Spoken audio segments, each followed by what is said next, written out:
Hello sir, quick question po. Ano kaya magandang piliin po pag-post ng video with affiliate link from Shopee? Engagement po ba? Tanong ni Eugene Panis. Another question. Galing kay Raymond Redoquirio. Sir, nag-affiliates kasi ako sa Lazada at Shopee. Ano po mainam, ads engagement or web visitors? So yan yung mga questions na sasagutin natin ngayon. So maraming salamat kay Raymond and Eugene. And this is actually a very good topic. Kasi dito malalaman nyo na sa una pa lang kung okay ba na gumamit ng Facebook ads para sa affiliate links nyo sa Lazada or sa Shopee.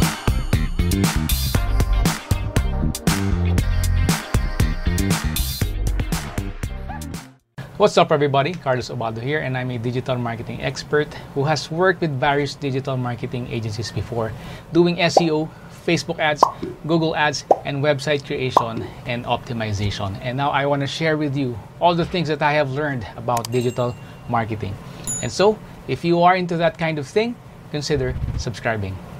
So straight to the point na po kagad tayo. Wala po maganda dun sa dalawa, either engagement or traffic. Wala po doon. And actually, pati Facebook ads, hindi siya maganda na ginagamit para sa affiliate marketing. And alam ko na para makapag-scale ka sa affiliate marketing, kailangan mo talaga mag-drive ng traffic doon sa affiliate links mo. Siyempre, para mas maraming bumili at mas marami kang makuha na commissions. Pero ang problema kasi, yung affiliate commissions ni Shopee at pati ni Lazada, mababa lang. Usually, nasa 5% lang ang affiliate commissions niyan. So, sa madaling sabi, mauubos lang yung kikitain mo as an affiliate doon sa gagastusin mo mismo sa Facebook ads. Kaya kung nagbabala kayong dalawa o kahit sino man sa inyo na nanonood, na mag-run ng Facebook ads para sa Shopee and Lazada affiliate links nyo, huwag nyo nang ituloy kasi mababurn lang yung pera nyo at wala kayong kikitain. So merong mga tamang methods ng paggamit ng Facebook ads para kumita ka, and affiliate marketing is usually not one of them unless kung mataas yung affiliate commissions na makukuha mo, tipong 50% and pataas.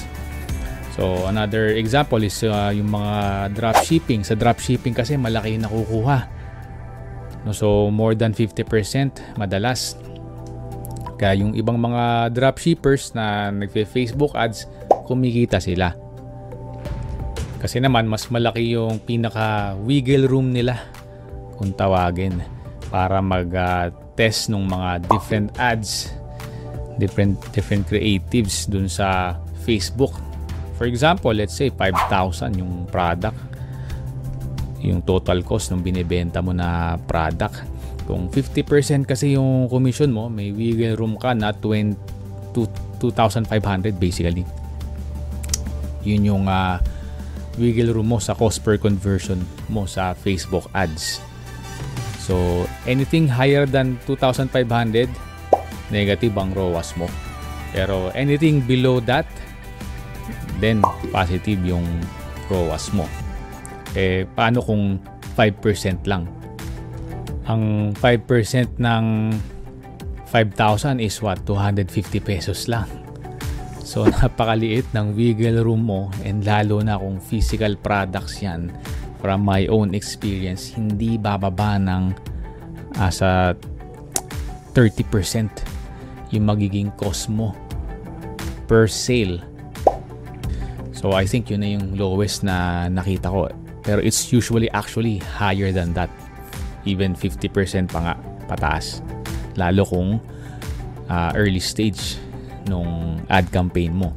So it really does not make sense kung mag-affiliate marketing ka, mag-Facebook ads ka para dun sa affiliate marketing o affiliate links mo ng Shopee and Lazada. So kung ako sa'yo, kung talagang gusto mong karinyang affiliate route mo na yan, mas okay na mag-organic content ka. Bumuo ka ng audience mo, mag-build ka sa social media, that's number one. Yun yung medyo no-brainer na simulan ngayon using TikTok. So gawa ka ng TikTok account, then mag-post ka consistently ng content.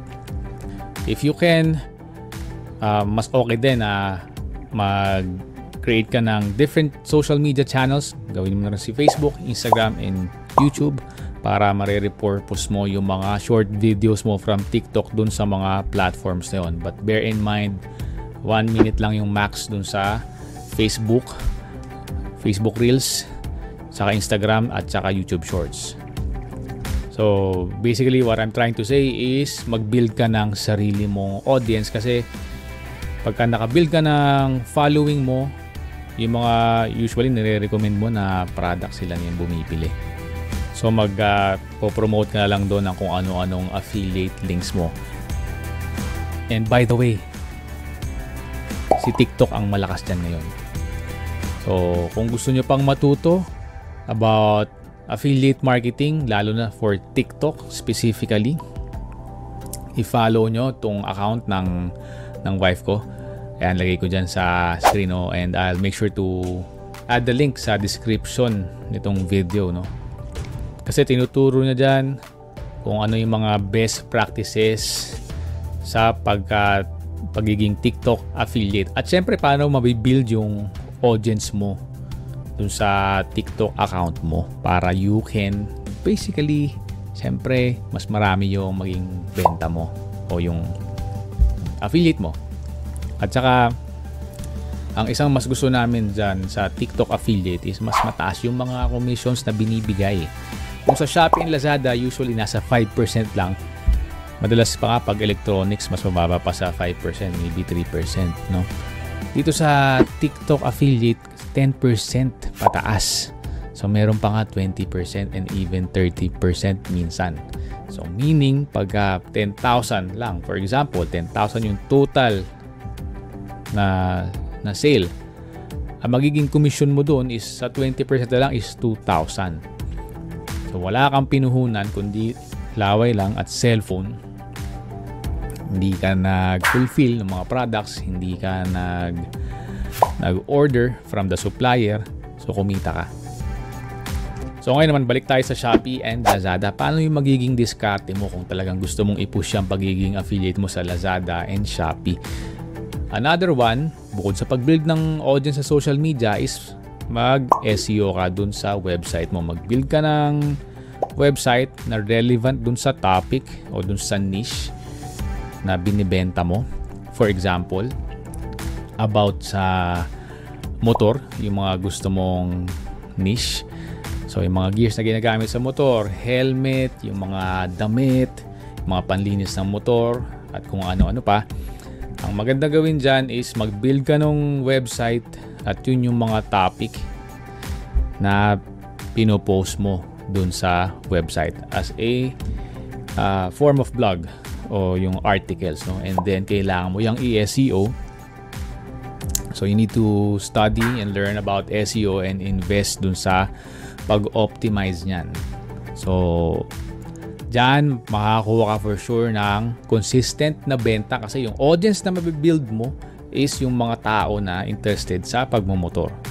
And then yung tama-tama yung mga binibenta mo as an affiliate is related din sa mga motor. And then later on, once na nakita mo na consistent yung beta, actually pwede kang mag-transition as a seller na mismo. Kasi kung 5% na nakukuha mo sa commission na test mo na okay talaga yung benta, bakit hindi mo pa kunin yung bulk ng revenue, di ba?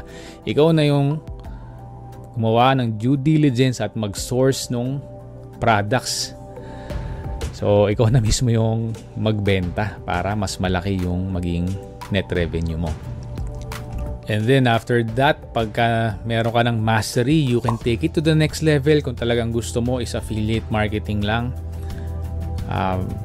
pwede kang I highly suggest i-follow mo si Matt Diggity, kasi ang daming tinuturo niyan about affiliate marketing.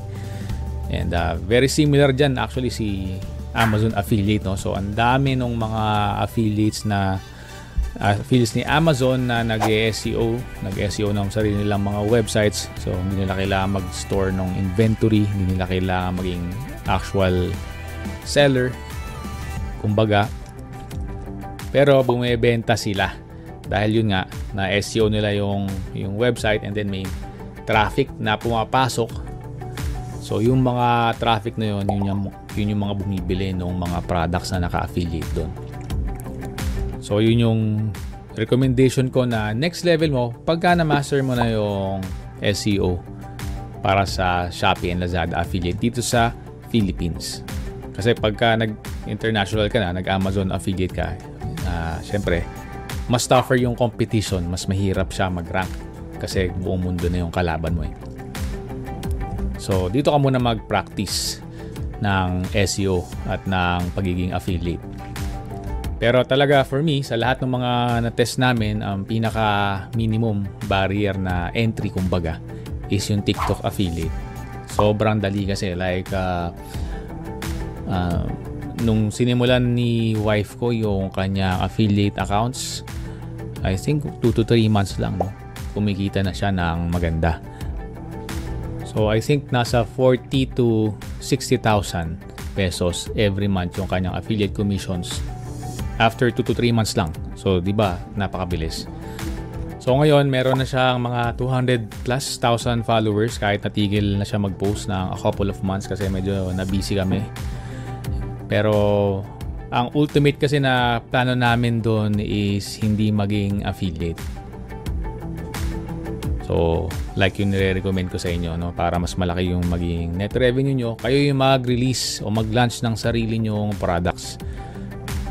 So, in the next few months, makikita nyo yung pag-transition namin doon. Pag finalo nyo siya at pag naka-follow kayo sa akin, makikita nyo. So magre-release kami ng sarili naming products. So makikita nyo na talagang we practice what we preach. Yung mga tinuturo ko sa inyo dito talagang pinapractice ko sa businesses namin. So do watch out for that. Magkakaroon ako ng big announcement. Siguro mga late October o November. Basta sa last quarter of this year. So balik tayo sa affiliate marketing. Isa pang recommendation ko actually is lumabas ka sa Shopee and Lazada, lalo na pagka naka-start ka na maka-build ng audience sa social media mo o sa website mo. Marami kasi nagbibigay dyan ng mas malalaking mga affiliate commissions. For example, si Shopify, yung number 1 na e-com platform, kada client na ma-onboard mo sa kanya, I think ang affiliate commission niya is nasa $200 eh. So that's roughly, kano ba yung exchange rate ngayon? Mga 11,000, no? So regardless kung magstay si client do sa platform or hindi, yun yung affiliate commissions na makukuha mo per deal, per deal. Kasi ang hinahabol nila dyan is yung lifetime value nung kada customer. So, another one is yung mga hosting platforms. No? So, malalaki rin sila magbigay ng komisyon. So, kumbaga, explore other options lang, no? Para mas ma-maximize mo yung revenue mo as an affiliate marketer. And that's it for this video. Thank you for watching and I'll see you on the next one. If you find this video helpful, please smash that like button. And if you have any questions or suggestions, feel free to comment them below. And for more content about digital marketing, just like this one, consider subscribing.